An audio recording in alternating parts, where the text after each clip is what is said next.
S rank air element control कर सकता था और स्काई में आश्चर्यजनक स्पीड से दौड़ सकता था। उसका अपीयरेंस बेहद मैजेस्टिक था। जबकि बर्ड एक थंडरहॉक था, लेवल 20।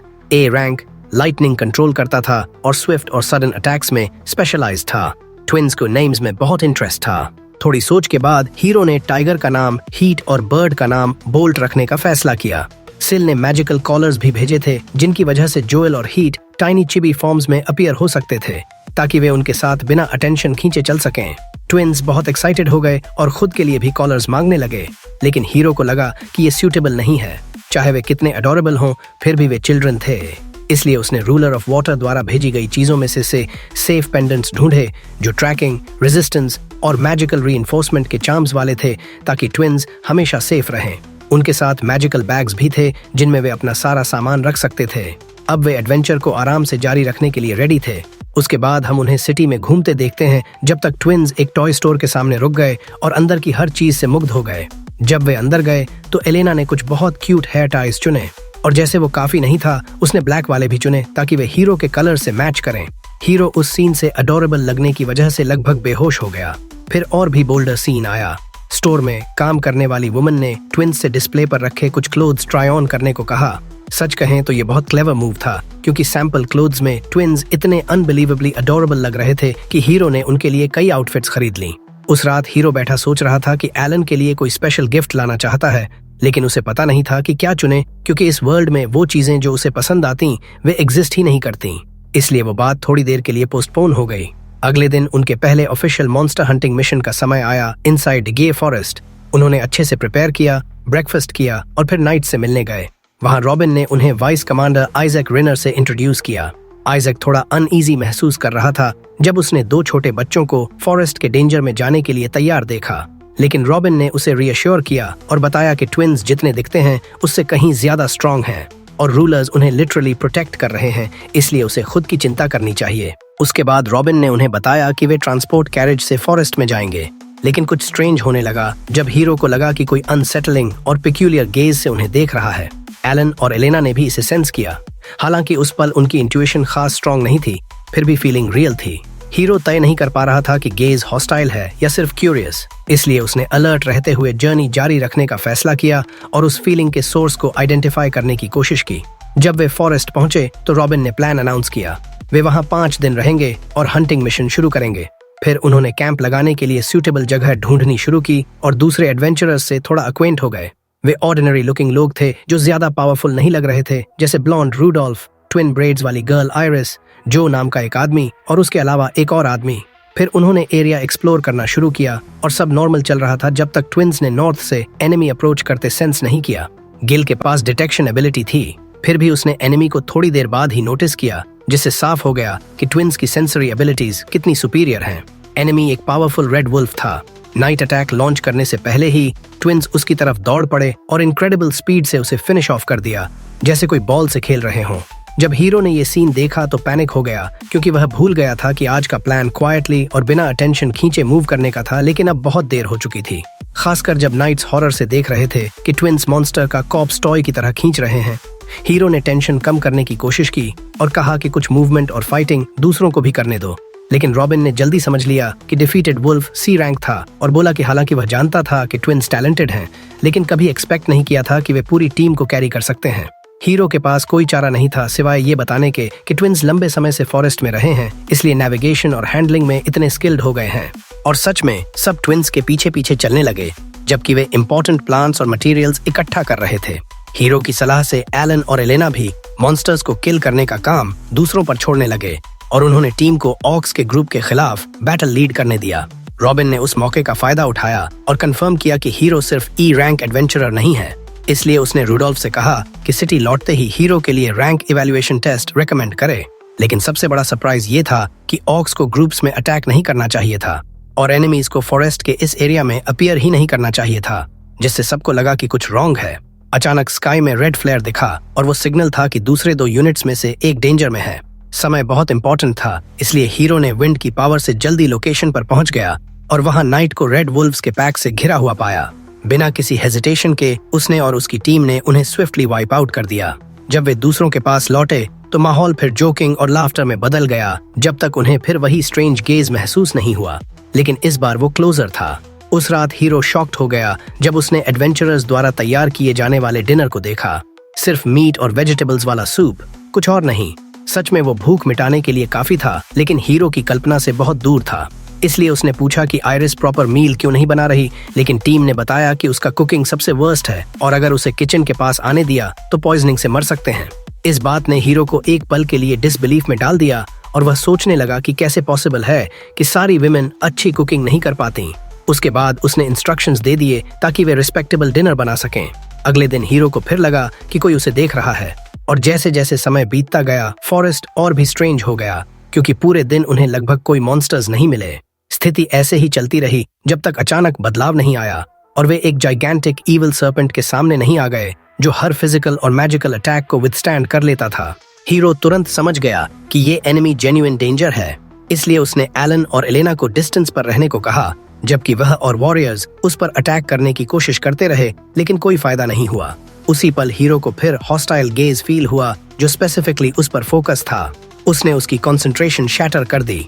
उसी इंस्टेंट ट्विन्स इंटरवीन करने की कोशिश की, लेकिन मॉन्स्टर ने उन्हें वायलेंट ब्लो मारा और उड़ा दिया। सच में सिचुएशन डेंजरस इसलिए थी क्योंकि इस वर्ल्ड के दो सबसे छोटे और स्ट्रॉन्गेस्ट बीइंग्स अब जमीन पर पड़े थे।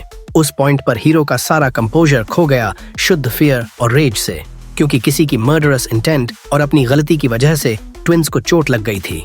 उस पल उसके दिल का सारा गुस्सा इकट्ठा हो गया और उसने एडवांस्ड विंड मैजिक ट्राई करने का फैसला किया। नेचुरली वह खुद से एग्जीक्यूट नहीं कर पाता था, इसलिए उसने रूडोल्फ और दूसरों से कहा कि जाइगेंटिक सर्पेंट को डिस्ट्रैक्ट करें जबकि वह अटैक चार्ज करे। एडवेंचरर्स ने अपना पूरा जोर लगाया ताकि उसे टाइम मिले, और जब हीरो को लगा कि सब रेडी है तो उसने उन्हें पीछे हटने को कहा। फिर सैकड़ों छोटे विंड बेस्ड अटैक्स का स्टॉर्म अनलीश कर दिया, जिसने न सिर्फ सर्पेंट को किल कर दिया बल्कि फॉरेस्ट के बड़े हिस्से को भी डिस्ट्रॉय कर दिया। रॉबिन ने कहा कि उसने कभी इतनी ओवरवेलमिंग पावर वाली मैजिक नहीं देखी, लेकिन प्रॉब्लम अभी खत्म नहीं हुई थी, क्योंकि हालांकि ट्विन्स के वुंड्स इंप्रूव हो गए थे, हीरो आखिरकार उन स्ट्रेंज स्टेयर्स का सोर्स आइडेंटिफाई कर ही चुका था। पूर्ण रिजॉल्व के साथ वह रिस्पॉन्सिबल व्यक्ति की तरफ चार्ज कर गया, एक पर्पल हेयर्ड नाइट नाम सागी। उसने स्वॉर्ड से उसे पिन डाउन किया और जवाब मांगा। रॉबिन को कुछ समझ नहीं आ रहा था और सागी खुद भी नहीं समझ रहा था, लेकिन हीरो ने उससे पूछा कि ब्लड लस्ट भरी आंखों से उसे क्यों देखा। रूडोल्फ ने भी कंफर्म किया क्योंकि उसने भी वही लुक्स नोटिस किए थे, इसलिए वे दबाते रहे जब तक सिगीसी ने आखिरकार एडमिट नहीं कर लिया कि जेलसी उस वजह से थी क्योंकि हीरो ने रॉबिन का रिस्पेक्ट इतनी जल्दी हासिल कर लिया था। उस पॉइंट पर हीरो समझ गया कि सागी अपने कमांडर की एडमायर करता है, लेकिन मामला थोड़ा और कॉम्प्लिकेटेड लग रहा था क्योंकि सिगीसी रेड हेयर्ड मैन से भी इन्फैचुएटेड था और इसीलिए जेलसी वो तरह की थी जो फीलिंग्स मैनिपुलेट करने को ज्यादा ड्राइव करती थी। उसके बाद एम्बैरेसमेंट की सीक्वेंस आई, बहुत सारे जोक्स, रॉबिन की एब्सोल्यूट रिजेक्शन, ब्रोकन हार्ट्स, और आखिर में मामला उससे आगे नहीं बढ़ा। उसके बाद उन्होंने प्लेजेंट डिनर किया।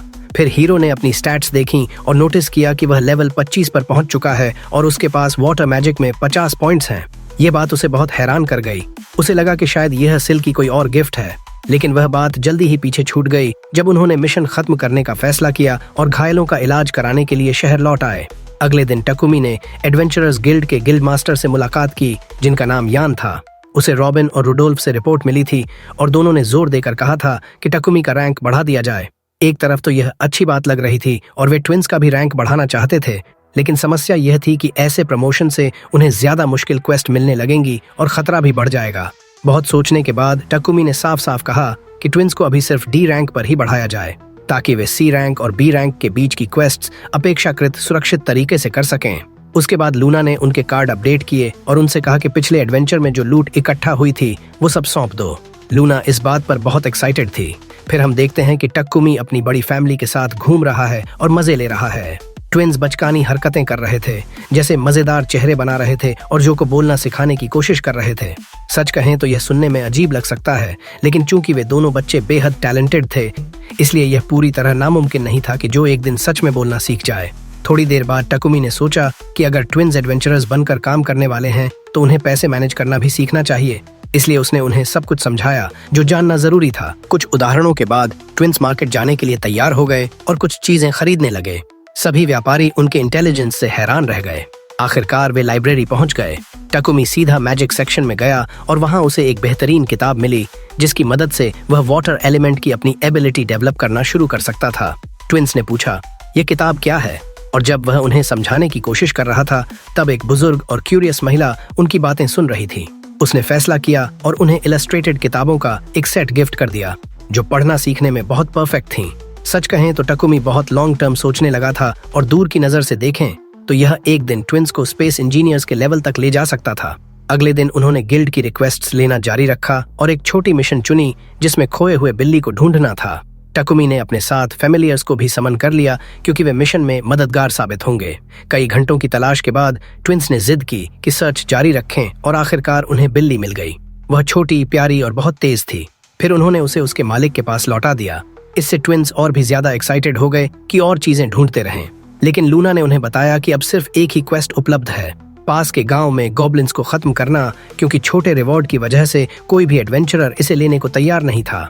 टकुमी ने इसे उनकी स्किल्स डेवलप करने का अच्छा मौका समझा, इसलिए तुरंत मान गया, और इस तरह वे गांव पहुंच गए। जब गांव के चीफ ने उन्हें पहली बार देखा तो उन्हें शक हुआ कि ये लोग कोई काम के होंगे भी या नहीं। उसकी यह रिएक्शन समझ में आने वाली थी। सोचो, तुम्हारी फार्म पर इमरजेंसी है, हर रोज गॉब्लिन्स की टोलियां आकर सब कुछ तबाह कर रही हैं। तुम आर्मी का इंतजार कर रहे हो और अचानक तुम्हारे सामने आते हैं सिर्फ एक आदमी और 2 बच्चे। खुशकिस्मती से टकुमी समझ गया कि पहली छाप अच्छी नहीं बनी है, इसलिए उसने तुरंत अपना आइडेंटिफिकेशन कार्ड दिखाया और बताया कि वह रैंक है। उसके बाद वह आगे बढ़ा और एक बीस्ट को रिलीज कर दिया, या यूं कहें कि उसने ट्विंस को अपने फैमिलियर्स के साथ सारे दुश्मनों पर अटैक करने दिया। ट्विंस ने सच में एक स्लॉटर मचा दिया, पूरा मूवमेंट और खून खराबा, लेकिन उनकी क्यूट अपीयरेंस की वजह से सीन कुछ अजीब सा प्यारा लग रहा था। और भी हैरानी की बात यह थी कि फैमिलियर्स टेलीपैथी से बात कर सकते थे। टकुमी को धुएं की पतली लकीर दिखी और उसे पता चला कि लड़ाई में छोटी आग लग गई है। इसीलिए उसने मौके का फायदा उठाया और वाटर मैजिक किताब से जो सीखा था उसे ट्राई किया। उसने सिंपल चीज से शुरू किया, एक वाटर बॉल, लेकिन एग्जीक्यूशन परफेक्ट नहीं हुई, इसलिए उसे थोड़ी मदद की जरूरत पड़ी, भले ही उसने सीधे माना नहीं। थोड़ी देर बाद एलन और एलेनाना ने प्यार से उसे रीअश्योर किया और धीरे से उसके सिर पर थपथपाया। उसके बाद उन्होंने गांव वालों को अलविदा कहा और गिल्ड लौटकर अपना रिवॉर्ड ले लिया। उस रात ट्विंस ने टकुमी से मछलियों वाली किताब पढ़कर सुनाने को कहा, और उसी पल उसे एहसास हुआ कि हालांकि ट्विंस बहुत पावरफुल हैं, लेकिन वे कभी उन जगहों की सीमा से बाहर नहीं गए थे जिन्हें वे जानते थे, जंगल, शहर और पास की कुछ जगहें बस। अगले दिन उन्होंने दुनिया भर में घूमने की यात्रा शुरू करने का फैसला किया, और उनका पहला डेस्टिनेशन दक्षिण में स्थित एक कोस्टल शहर था।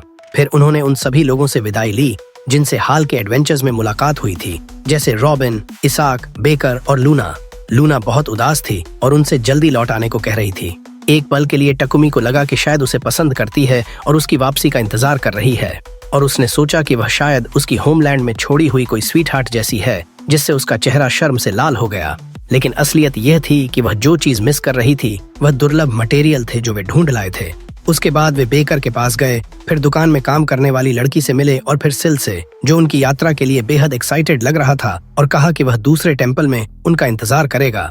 लेकिन अचानक एक बदसूरत बूढ़ा आदमी ने उन्हें रोक लिया और घोषणा कर दी कि ये बच्चे उसके हैं। दुर्भाग्य से उसके शब्दों में कुछ सच्चाई थी, क्योंकि हमें पास्ट का एक फ्लैशबैक दिखाया गया। वह उन गुलाम बच्चों को कैरेज में लेकर जा रहा था।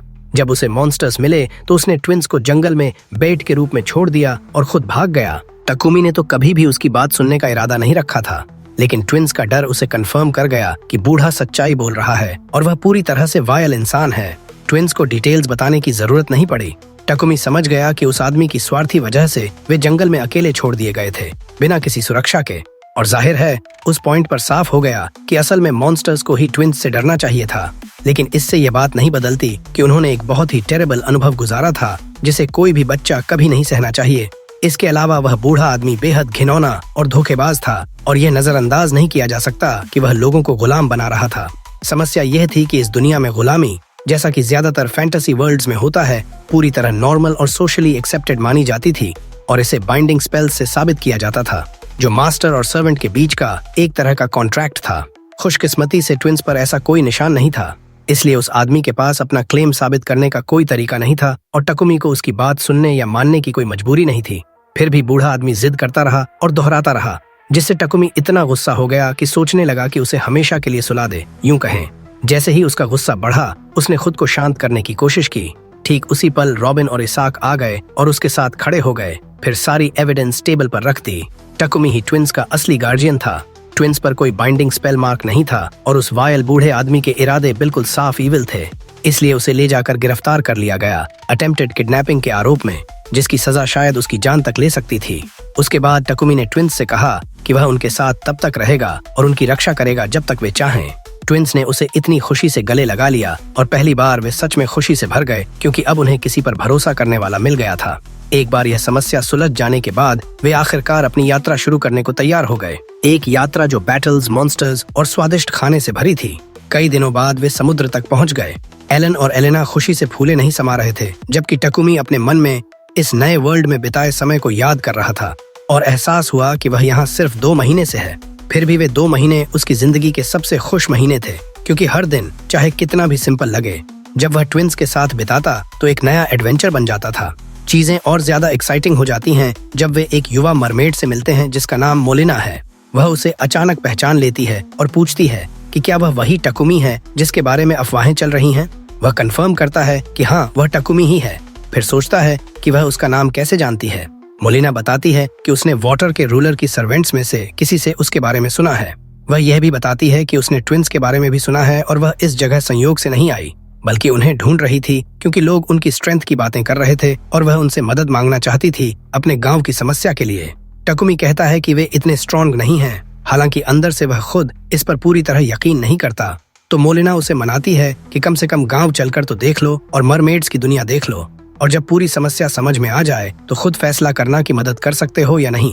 समस्या ये है कि मरमेड गांव समुद्र के नीचे है और टकुमी को तैरना नहीं आता, इसलिए मोलिना उन्हें स्पेशल ब्रेसलेट्स देती है जो बिना किसी दिक्कत के सांस लेने देते हैं।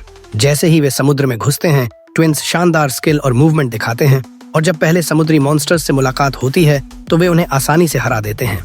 जब वे मोलिना के गांव पहुंचते हैं तो वह उन्हें बताती है कि समस्या हाल ही में डूबी हुई एक शिप की है, जो अब एक गुफा के एंट्रेंस को ब्लॉक कर रही है जहां वे कोरल कल्टीवेट करते हैं। शिप बहुत बड़ी थी और उनके पास न तो टूल्स थे और न ही इतने लोग कि उसे हटा सकें। इसीलिए मोलिना पूछती है कि क्या वे मदद कर सकते हैं। टकुमी शिप को देखता है और सोचता है कि वह किस अजीब स्थिति में फंस गया है, लेकिन सच में यह उसके लिए बहुत आसान है, क्योंकि एक टच भर से वह शिप को अपने इन्वेंट्री में स्टोर कर सकता है। यह एबिलिटी देखकर मोलिना हैरानी से कांप उठती है। अगर उसके पैर होते तो जरूर कांप रहे होते।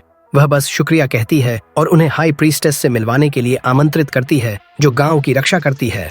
उन्हें एक विशाल पैलेस में जाना पड़ता है ताकि उस तक पहुंच सकें, और यहीं से सच में एक्साइटिंग पार्ट शुरू होता है, क्योंकि जब वे प्रीस्टेस के सामने पहुंचते हैं तो उन्हें नीले बालों वाली एक मरमेड मिलती है जो उनके नाम ले लेकर बुलाती है। साफ संकेत था कि वह उनकी उम्मीद कर रही थी। वह युवती इतनी खूबसूरत थी कि टकुमी और ट्विंस दोनों ही हैरान रह गए। जैसे ही टकुमी उसे देखता है, उसे लगता है कि वह किसी प्रिंसेस जैसी लग रही है, जबकि ट्विंस उसकी खूबसूरती पर मंत्रमुग्ध खड़े हैं।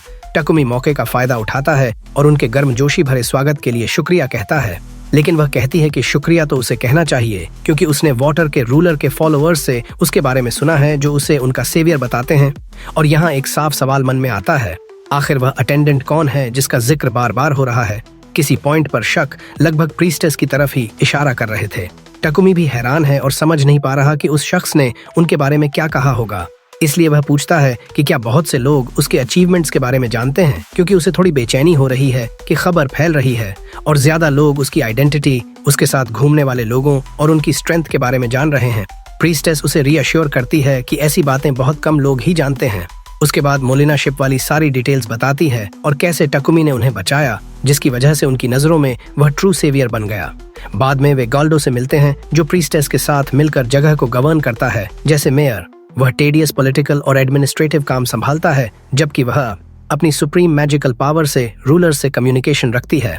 और सच कहें तो वे उसके लिए सिर्फ इतना ही कर सकते हैं कि जो उसने किया उसके लिए रिवॉर्ड दें। इसीलिए प्रीस्टेस कहती है कि जो चाहे मांग लो। टकुमी का चेहरा शर्म से लाल हो जाता है और किसी को नहीं पता कि उस पल उसके मन में क्या चल रहा था। फिर उसे अपने सभी फेल्ड अटेम्प्ट्स याद आते हैं, जिसमें वह सिंपल वाटर बॉल भी नहीं कास्ट कर पाया था। इसलिए वह उनसे इंटेंसिव मैजिक लेसन्स मांगता है ताकि वह इसे इस्तेमाल करना सीख सके। वह बताता है कि वाटर मैजिक के उसके पिछले सभी अटेम्प्ट्स फेल हो चुके हैं और ट्विंस ने तो पहले कभी ट्राई भी नहीं किया, मतलब वे स्क्रैच से शुरू कर रहे हैं। गाल्डो उन्हें मदद करने का फैसला करता है, लेकिन प्रीस्टेस को लगता है कि यह अकेला काफी नहीं है जो प्रॉपर रिवॉर्ड कहलाए। फिर भी टकुमी जिद करता है कि उसे पैसे नहीं चाहिए।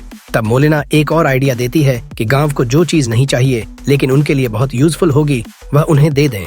पूरी सीरियसनेस में वह उन्हें एक जगह ले जाती है जो कचरे जैसी लग रही थी। लेकिन इससे पहले कि वे गलत समझें, साफ हो जाता है कि गांव वाले जो रिफ्यूज समझते हैं वह कुछ और नहीं बल्कि मोतियों या शेलफिश से निकाले गए पत्थर हैं जिन्हें खाने के बाद निकाला जाता है। प्रीस्टेस उनसे माफी मांगती है और कहती है कि उसे थोड़ी शर्मिंदगी हो रही है कि उन्हें इस जगह लाई, लेकिन वह बताती है कि इंसान अजीब तरह से इन चीजों के प्रति हमेशा क्यूरियस रहते हैं। टकुमी कहता है कि कोई समस्या नहीं है, और सच कहें तो उनके चेहरों पर खुशी के निशान साफ दिख रहे थे, इसलिए वह मौका नहीं गंवाता और सारी चीजें अपने इन्वेंट्री में स्टोर कर लेता है। उसके बाद वे लग्जरी डिनर करते हैं जब तक मैजिक लेसन्स का समय नहीं हो जाता। वहाँ बुजुर्ग आदमी उन्हें मैजिक की बेसिक्स और कुछ ट्रिक्स समझाने लगता है और टकुमी एलन और एलेना की एबिलिटी देखकर हैरान रह जाता है कि वे पहली बार में ही इंस्ट्रक्शन समझ रहे हैं। गॉल्डो बेसिक्स सिखाने के बाद प्रीस्टेस के साथ वापस चले जाते हैं और ट्विंस को पूरा दोपहर प्रैक्टिस करने देते हैं जब तक एकदम अचानक बदलाव होता है। टकुमी को ध्यान जाता है कि ट्विंस पानी से आ रही किसी क्रीचर से डर गए हैं, इसलिए वो अपनी डिटेक्शन एबिलिटी इस्तेमाल करके देखना चाहता है कि वो क्या है, लेकिन सच में उसे करने की जरूरत नहीं पड़ती क्योंकि बस 1 सेकंड बाद वो क्रीचर पानी की सतह से बाहर निकल आता है और पता चलता है कि वो पूरी तरह पानी से बना हुआ कोई बीइंग है।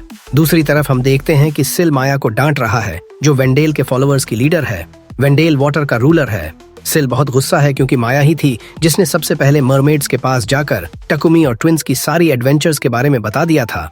जब वो पूछता है कि तूने ऐसा क्यों किया, तो माया मान लेती है कि वो बस थोड़ी देर के लिए देखने गई थी कि वो कैसे कर रहे हैं, और जब उसे लगा कि मरमेड्स कोई प्रॉब्लम फेस कर रही हैं, तो उसने मदद करने के लिए हिंट दे दिया कि एक ह्यूमन है जो मदद कर सकता है। अगर सवाल ये है कि उसने वाटर के रूलर को सीधे क्यों नहीं बताया, तो यहाँ हमें ये भी पता चलता है कि रूलर्स के पास ह्यूमन वर्ल्ड में इंटरवीन करने की सीमित संख्या होती है, इसीलिए उनका सबसे अच्छा ऑप्शन टकुमी की तरफ मुड़ना था। फिर भी सिल कहता है कि हम उस पर बहुत बड़ा कर्ज चढ़ा रहे हैं और उसे सिर्फ एक और प्रॉब्लम सॉल्व करने के लिए वहां ले जाना उसके बोझ को और बढ़ा रहा है।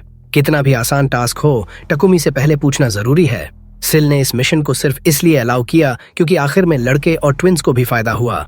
माया चली जाती है, लेकिन सिल का गुस्सा और बढ़ जाता है जब उसे याद आता है कि ये सब सिर्फ इसलिए हो रहा है क्योंकि वेंडेल आलसी है और वाटर के रूलर होने के नाते अपना काम नहीं कर रहा।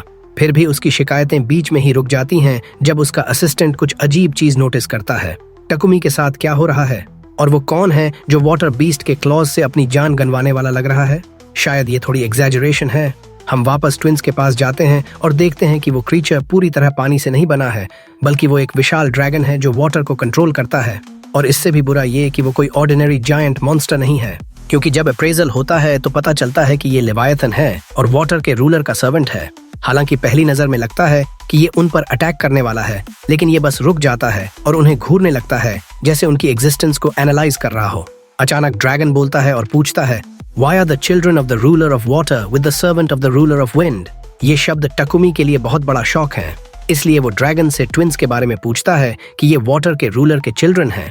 नेचुरली वो बेवकूफ नहीं है और उसी पल उसकी सस्पिशंस कंफर्म हो जाती हैं क्योंकि लेवायथन मान लेता है कि ये दोनों सच में वाटर के रूलर के चिल्ड्रन हैं।